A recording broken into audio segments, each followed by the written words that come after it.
mostrar o que é o Aikido. Porque mostrar apenas o que é o Aikido não dá uma dimensão de como ele se insere na cultura japonesa. E eu acho que a proposta aqui é a gente entender um pouco melhor da cultura do Japão, já que estamos comemorando o centenário da imigração japonesa no Brasil. Então isso tem uma relevância.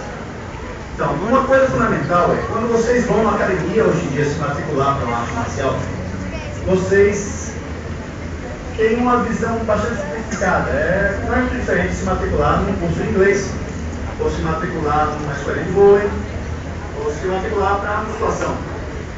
Mas aí tem que entender como começa. Então, a ideia é debater os fundamentos históricos do Budo. Budo é o conceito japonês de como se treinar para se formar enquanto indivíduo a partir dos valores da classe guerreira, que foi uma classe que dominou o Japão por quase 4 séculos. Pode passar? Heiho wa Heiho nari. Na língua japonesa, que vocês viram aqui, existem vários símbolos chineses que toda a Ásia usava. E você pode ter vários símbolos com o mesmo som, mas com significados diferentes. Essa frase, que pra gente não faz sentido nenhum, Heiho, é escrito normalmente com o primeiro símbolo que significa soldado, e o segundo símbolo que significa método ou ciência ou treinamento. Só que Rei também significa paz. Heiho wa Heiho nari significa os métodos de treinar as suas tropas são os métodos de fazer surgir a paz. E esse é um pensamento fundamental para a gente entender as artes marciais japonesas. A ideia delas sempre foi tentar treinar para restabelecer a ordem. Então você teve várias tropas em mosteiros, que dá aquela ideia de, na China, guerreiro Shaolin, no Japão, monges guerreiros. Você tem o fato de que todos os templos, assim como as igrejas daqui, tinham muito ouro. Então, se você tem muito ouro, você precisa de alguém para defender esse ouro. E esse alguém era o quê? Os templos davam espaço para que você montasse uma academia de arte marcial. Então, a qualquer momento, se aparecesse ladrão, você gritava: ô, sensei, tem um ladrão aqui. A galera descia na academia para bater no ladrão. E isso vai levar a uma questão de como o japonês vê a religião, porque ele tem uma visão muito diferente da nossa. Na visão deles, não existe um mundo depois. Nós somos espírito, só que a vida acumula impurezas na gente. Isso dá a gente de forma física. Na medida que você se limpa dessas impurezas, você se torna um espírito puro. Então, esse microfone tem um espírito, esse chão tem um espírito, as árvores, tudo é espírito. E tudo é um espírito só. Então, eu vou... pode passar mais um? E quando o pessoal começou a ir para a guerra, perceberam que havia métodos melhores de treinar. Então, o que era muito comum? Você é um espadachim. Na guerra você usa lança, mas lança é pesado, você não carrega um dia. Você precisava de um treino que pudesse treinar a qualquer instante, sozinho. Então, a primeira coisa que se desenvolveu foram formas de treinar com a espada sozinho. Então, eu vou começar apresentando uma progressão.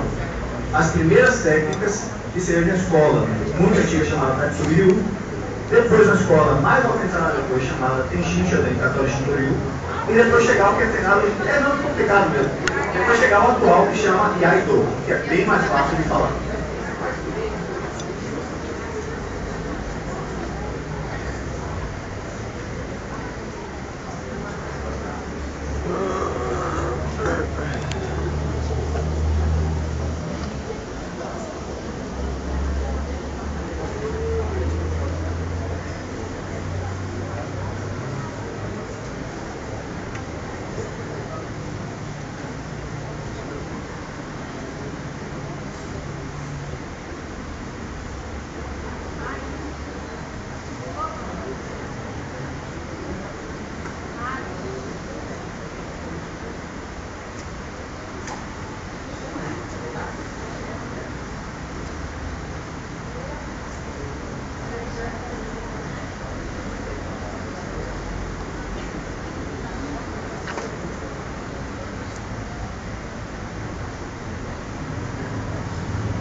Como vocês puderam ver, houve uma mudança na forma como era executado.